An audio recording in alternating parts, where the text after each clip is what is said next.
whose perspective of risk? My sense is that when we are looking at from a corporate manager point of view, their perspective has to be that they should be able to manage growth with stability. And in this environment, it's not an easy task. It's a very, very difficult one. Yeah, the second part, and I'm coming towards the concluding part of my discussion. Then we will take those up.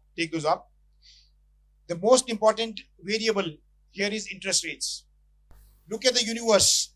If there was no gravity, and suddenly you are transported to a universe where there is a gravity. This was the interest rate chart during 2019. All the red areas are basically the negative interest rates.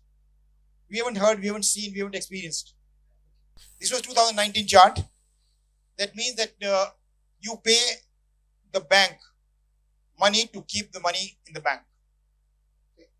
You get less money back after 1 year, 2 year, 3 year, 4 year. It's opposite of your discounting your cash flow. Okay. So your entire finance superstructure, on its head. This is today the only one. 2024 charts shows only Japan. Okay, and look at, for example, is that in 2007-8 we had seen that money came from dollars, came from yen, came from all over the world to India, and you have double whammy, which is basically that saying on the one side you have stock market returns, on the other hand you had the appreciating currency. So you have a really double benefit. You had a return of 15%, and also currency appreciated by 5%. So your return goes up by 5%, is 20%. Now here you have a situation wherein yen carry trade can still carry on. But next one. As I told you, this is the most important rate in order to put the risk in perspective. Next one. Zero interest rate policy to new interest rates. We have lived for a very low interest rate for a very long time. I told you that it was like a living without gravity. Now, managers, corporate managers, people in general, investors, we are not used to high interest rates. So when you're taking a corporate decision, saying zero, and today you suddenly find yourself in 5-6% kind of environment. 5.5 is Fed funds rate. So your borrowing and lending is going to be higher. Okay. Next one. Post 2022, interest rates have risen. Now, and one logic today, for example, of increased employment, output, etc. in US is given is that as interest rates are rising, the people, the retiree people and other people are having their incomes gone up. As interest income they earn, and because of that, there is a spending and growth in the economy. But my sense is that in order to adjust mentally to a regime of higher interest rates will take quite some time to alter their behavior. Look at debt market, for example. We only have seen 2 casualties recently of the rising interest rates. I think bank failure, because treasury losses. Now, at this level, the youngsters, those who are 30 or 40, in USA we had seen a bull market in debt market from 1981 onwards. So all, investors like me, fund managers like 40 to 60 year old, they haven't seen any negative, portfolio so far. How do you adjust to this environment is going to be key to your survival in today's, whether you are a fintech, all the corporate principles would also apply to fintech in a much lesser way, but I think gradually as you become a standalone entity, you are piggybacking on somebody else's back right now, but tomorrow when you stand on your own, how do you behave with respect to interest rates and risk? How do you manage these two and look at growth in future? That is going to determine your future. So that is my take, that interest cost and risks, These will be two critical variables for fintech and any corporate finance manager to manage in order to succeed in business and creating what you call the business value or maximizing the business value. I'll stop here. I think taken a long time. Thank you so much for your patient listening. And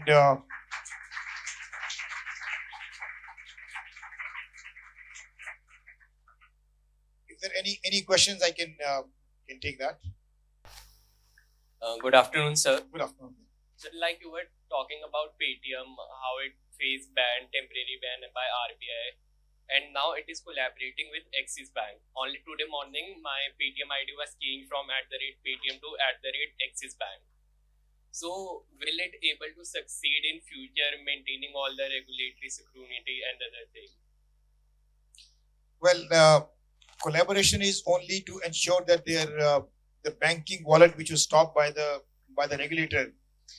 So to the extent is that its business which was impacted would not get impacted in a way. However, from an independent entity to riding piggyback on Axis Bank, there are two different points of view from a Paytm perspective. Okay, so I would say whether it will be able to ward off all the compliance related issues, that's a moot point. Because actually, if truly they are they are compliant, they need not worry. But since they were issued in instructions in 2017, 20, and subsequently, it means that to focus on growth, because today there is a huge regulatory cost, and this is one of them. You've lost business it was 900 rupees share price, which has fallen to almost about 300 rupees. Okay, so effectively your business, in fact, survival is at stake. So my sense is that the compliances and regulatory part, for the sake of growth, should not be overseen, because there is a greater today regulatory part I did not cover in great detail only for one reason, because the regulatory landscape is it's still work in process. They do not know. I mean, ultimately, and it's not going to be regulation only by one country. It's going to be global. Today, for example, one cybercrime takes place in somewhere using the data somewhere or platform. Okay, where does the jurisdiction lie? Those are some questions which are which among the, I think, World Bank, even the local authorities, etc. Same thing is about crypto, for example. So compliance related issues, whether we get sorted out with the Axis Bank part, I'm not very sure about it. May or may not. Win-win for both, yes, as from business perspective. Yeah, that's right. Because I think from a Axis Bank point of view, it gives access on their that's right. Axis Bank gains more as compared to Paytm. Yeah, thank you. Yeah.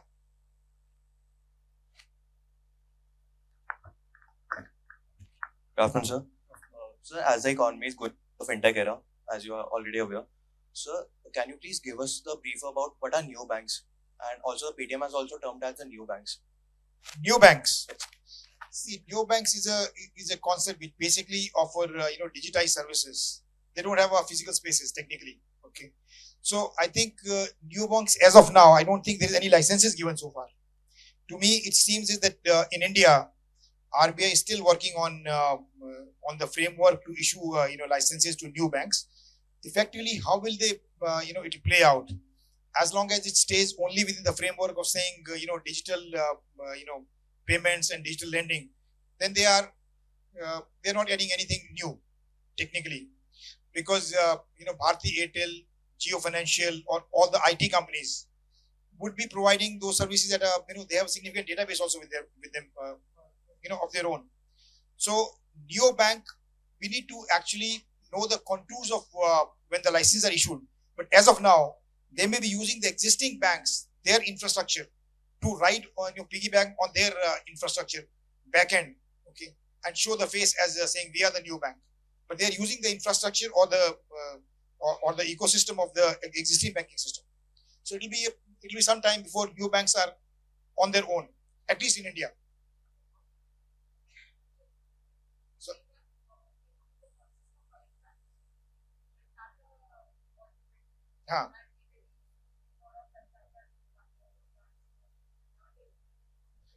no, actually, see, there is one point is very clear in the sense that industrial houses will not be given banking licenses It's very clear. Now, so question is that if they are trying to look at is that some group is looking at a backdoor entry. Okay, so I think regulator will be very wary of it because it poses significant systemic risk. Okay. In the sense that, for example, banking funds are public funds. Now those funds suppose get diverted to because even NBFCs they run the same risk because they become big, and suppose the funding goes to their own group much more than significantly, and then you put a system at risk. And RBI and then so significant regulatory aspects are involved here. I think I have no answers technically whether it will be or will not be. As a regulator, going by Kotak experience, okay, they'll be very wary about because they don't want to create a situation wherein that they fall flat. Okay. So RBI as an institution will be very very strict, and I think they'll take extra care not to go something in a hurry. They'll be very cautious. Yeah. Thank you. Good morning, sir. Yeah. Sir, my name is Lakshya Agarwal. Sir, I have a question regarding, sir, does fintech helps and enables better access to capital, especially for startups and small businesses? And sir, do you recommend the young entrepreneurs to adopt fintech services in their very early stage of startups? See, access to capital. Access to capital is a very difficult point. Whether fintechs, because fintech, for example, when you're saying fintech is only providing a digitized platform, wherein ultimately money has to come from somewhere. So, like MSME, I was reading about MSME. They are trying to serve the MSME segment. Ultimately, why MSME funding is difficult? MSME funding is difficult, for example, is that the businesses, they require funds, and their business is not able to generate enough cash on its own in the initial years. Okay. Now, in that situation, unless there is, they act like an NBFC on their own, I do not think fintech can really solve the problem of funding for MSME just by providing a platform or just by providing a market space for funding. Now, that's the first part. Now, who will give the fund? Now, the question comes is that ultimately, whether institution A, whether it's institutional funds, banking funds, who is going to fund MSMEs? MSMEs have already opened those, financing options to them. If they are not able to access those funds, how fintechs can make those accessible? That's the point. Now, without adequate collateral, they are saying they will use additional data. Okay. Now, one argument given is that they use data points other than, for example, the P&L account. Okay. Now, every data point which you are using is ultimately relating to the credit worthiness of that particular institution. Would you lend to someone who is less credit worthy? Surely not. So, two aspects very clearly. That one is that to a segment where they will not aid in terms of funding. They can enable, in case there is some other, you could create a fund, which is an MSME fund, then fintech can probably use their resources to access those funds and provide a resource to the MSME segment. Now, regarding the student being part of, in the early part of fintech, see, it's a great field, but please be aware that large part of fintech will fail. When you say will fail, in the sense that one is that because you need money, whatever you are trying to create, the process of disintermediation is taken off. Large part. You still have space. I'm not saying that it's all over, but unless you really have ability and you study the market well, I do not think that it's going to be very easy for anyone to get into a space and make it big. Okay. Because to my mind, wherever, like digital lending, for example, it's not as easy. I'm not talking even pricing. So you have say 10,000 rupees with you or 10 crore rupees with you. Okay, you want to lend to a retail segment. Okay, how do you decide what rate? Would somebody borrow from you at lesser than what bank is giving? Now you need to look at your own business model. How would, for example, somebody who's supplying you money at what rate? and how the looking at our overheads and the mechanism, your digital platform or application or process. Okay, how does it really solve the problem with respect to lending? What is not solved by the existing setup? So be careful, study it, and if you find it's useful, I think there's no. I would say don't stop yourself, and I think take a calculated risk, but don't jump into saying I need to do it. Okay. So that is not, it's not a compulsion. If you have an idea and you think is workable and you have thought it through, okay, then you can take a risk. Yeah. Okay. Yeah.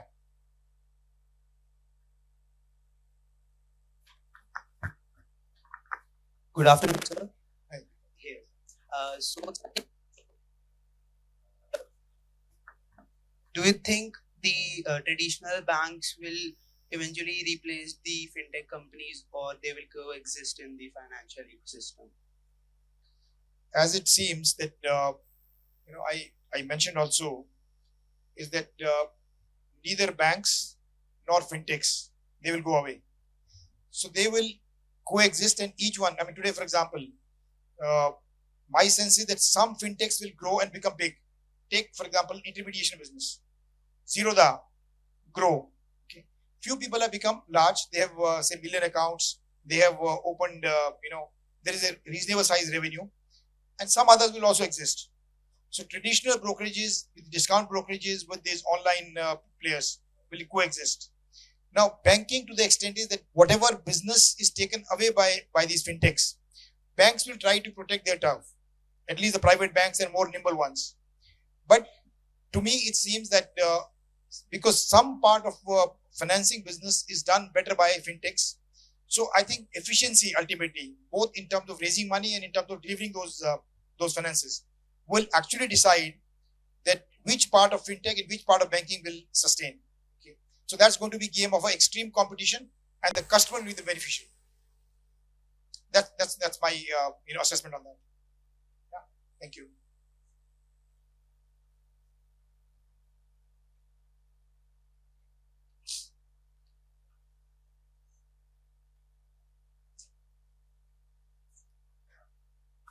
Good afternoon, sir. Sir,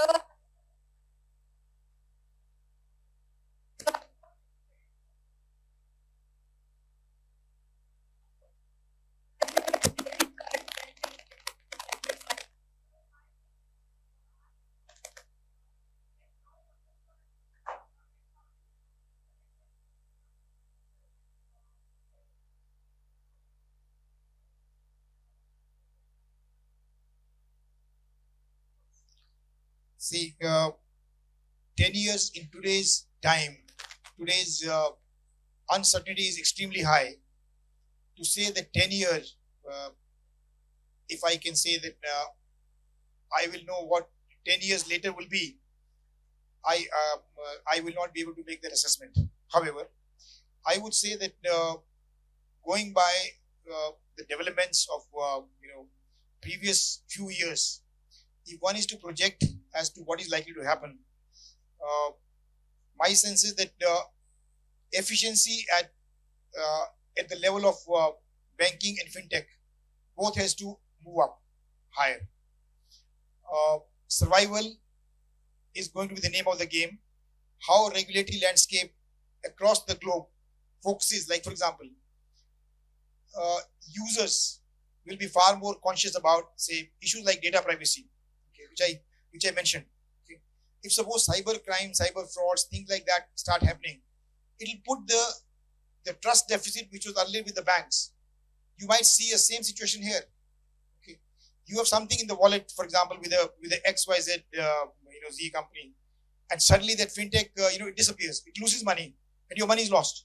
Okay, then the same thing can happen with this one. But one thing is for sure, in the sense that we are going to the zero interest rate or negative interest rate scenario is gone, and we will see a situation wherein we need to adjust to a higher interest rates, and how we manage those risks to business and in fintechs. Both areas will be very, very vital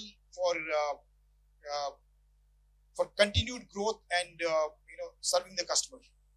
So it's going to be a tough call because business life cycles have changed very much.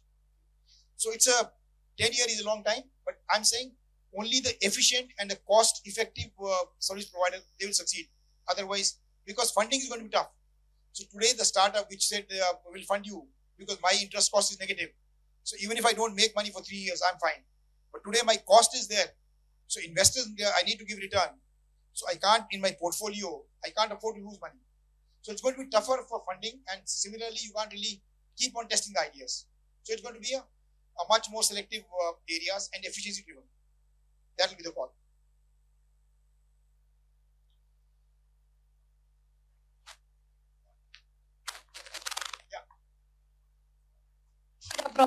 Sir, could you please enlighten us about KPM and how we can use it in practical life? CAPM. Thank you, sir. CAPM is, one of the core areas in saying a portfolio management. Although now there is a multiple variants of CAPM, but I think effectively single factor. It basically the market risk, although APT and subsequent. My sense is that while industry still uses CAPM, I told you alpha, for example, when you say generation of alpha and a concept of beta with respect to saying a systematic risk only, okay, and risk-free rate. Practically, I haven't seen very much, although you test out saying portfolio beta is less than 1 or more than 1, etc. But practically, I think people are not too much focused on saying, take the case of diversified portfolio. Okay. And I think, can you tell me for a diversified portfolio, what is the alpha would be? If you take a diversified portfolio of a random portfolio, which is diversified, well diversified. I mean, I'm not talking about buffet diversification, which is 4 stocks are good enough, but I'm saying 20 stocks from across the sectors. What would largely, alpha would be? It will be close to 0 because alpha will be close to 0 and beta will be close to 1. So in any diversified portfolio, that's how simply they say, when you're looking from a fund management point of view or a, alternate investment point of view or any other portfolio point of view. So for a diversified portfolio, your alpha, because when we say efficiency, the market being, efficient, people, those who exploit inefficiencies, like people like Jim Simons, they say inefficiencies are small and short in time, which they exploit. And they have mechanism, and they have been able to generate significantly high returns. But broadly, markets are efficient. So you can't make extraordinary returns. So if you just have a diversified portfolio, so from a practical point of view, to the extent knowing, yes, my portfolio beta is this, or because even beta itself is not stationary. If the stationarity of beta is under question, the time period you take, okay, in order to assess that, it is not very easy to use these concepts in practical life in terms of portfolio construction. Nonetheless, CAPM is still useful from the point of view of saying just to assess riskiness vis-a-vis the market. So I will not brush it saying it's not useful. Yes, useful, and it tells you that if you are in alignment with the market, you are likely to get market returns. And ultimately, your effort to get extra market returns require an additional effort on your part to find out those market anomalies, which I think behavioral finance people today are realizing is that you are not rational, particularly from the point of view of making investment decisions relating to money. And I think several people have demonstrated that. So limited application, but nonetheless, it's useful from a practitioner's point of view. But single factor. I haven't seen the multi-factor model wherein you have segregate the factor betas. I mean, nobody has really. They're not going to specialize in terms of saying is that want to have an extreme degree of saying 1.73 is this beta is because of GDP moving or small or large firms kind of a John Greenblatt. Everybody has created their own niches to win the market without CAPM also. That's it. That's to what extent it helps that. Thank you so much, sir. Thank you. Thank you. Thank you, sir, for sharing your insightful words. As we reach to the end of our keynote session, let's invite Honorable Dr. Rakesh Khurana, sir, advisor, MERI Group of Institutions, to share his insights. Over to you, sir.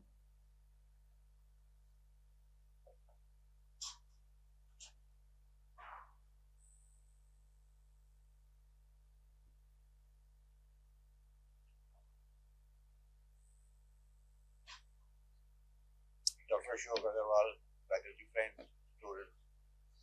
I must admit that after a long time, I did not sleep in a 2-hour session.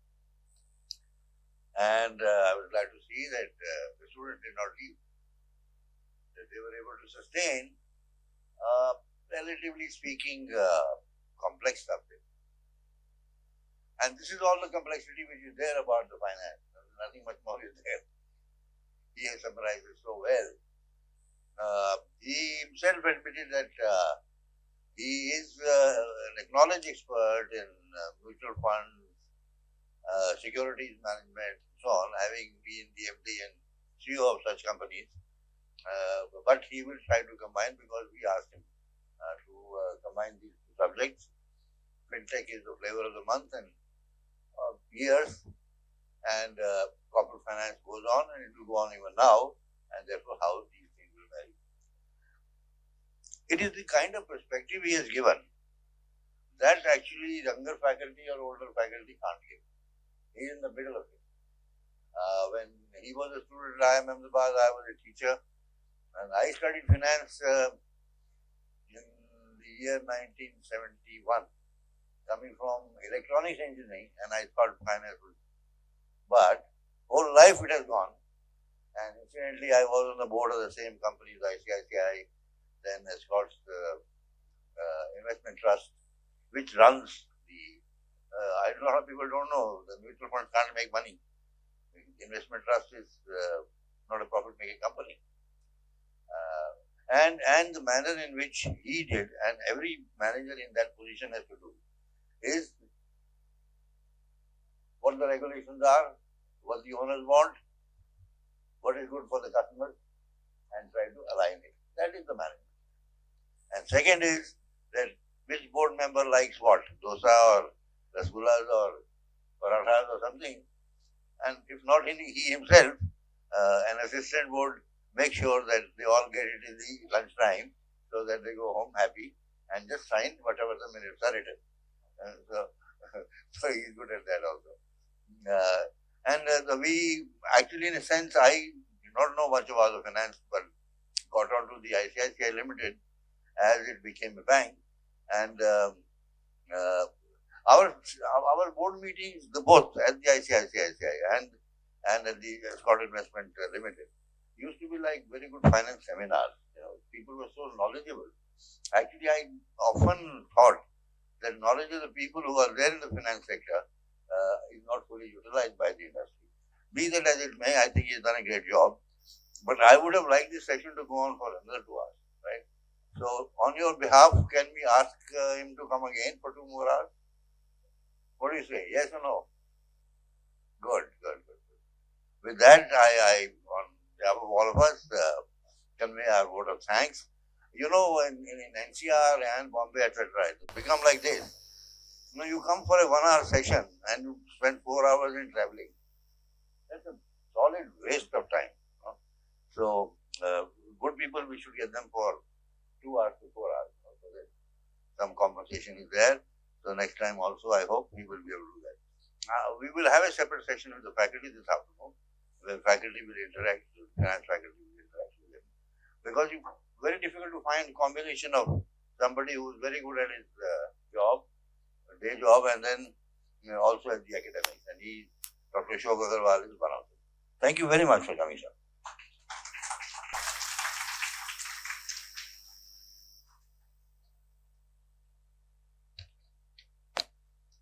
Thank you so much, sir, for your kind words. It's our privilege and honor to extend a heartfelt gratitude to our esteemed guests. As a part of our tradition, we felicitate our guests with token of respect and gratitude. For that, may I now request Honorable Dr. Rakesh Khurana Sir, Advisor MERI, to felicitate Honorable Dr. Ashok Agarwal Sir.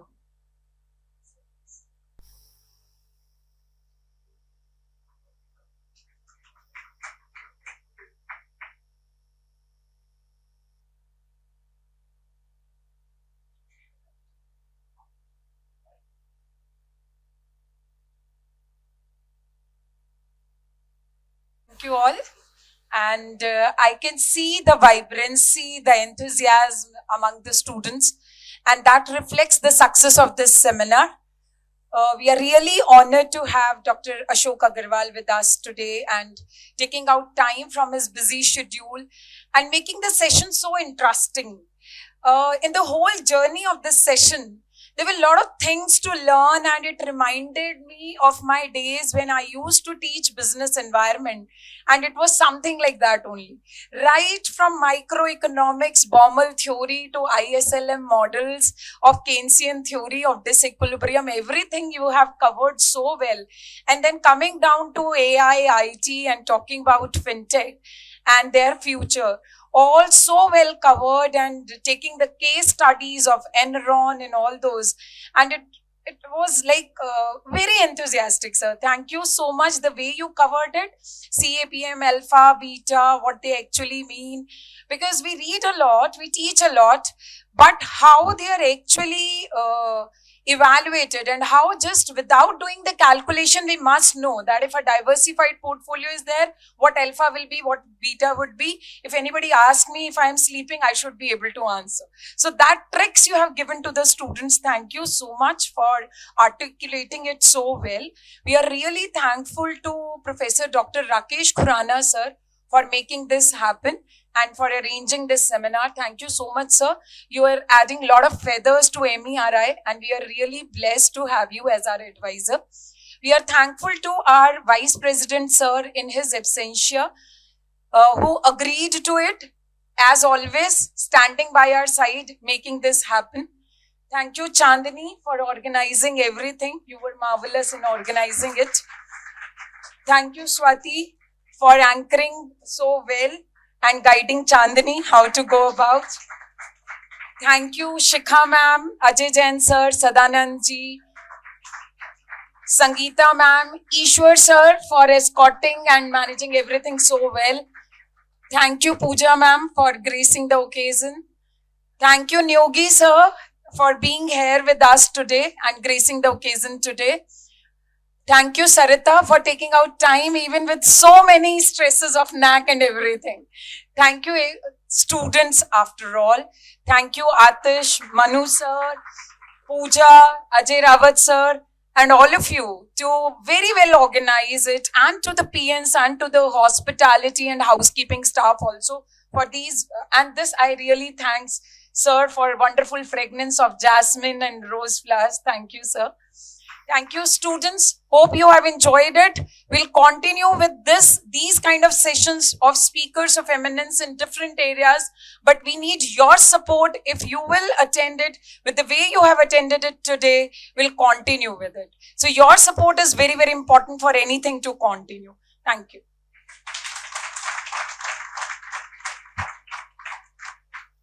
Thank you so much, ma'am, for your kind words. And thank you all for your active participation. We hope you all had a productive learning from this session. This session concludes here. Have a wonderful day.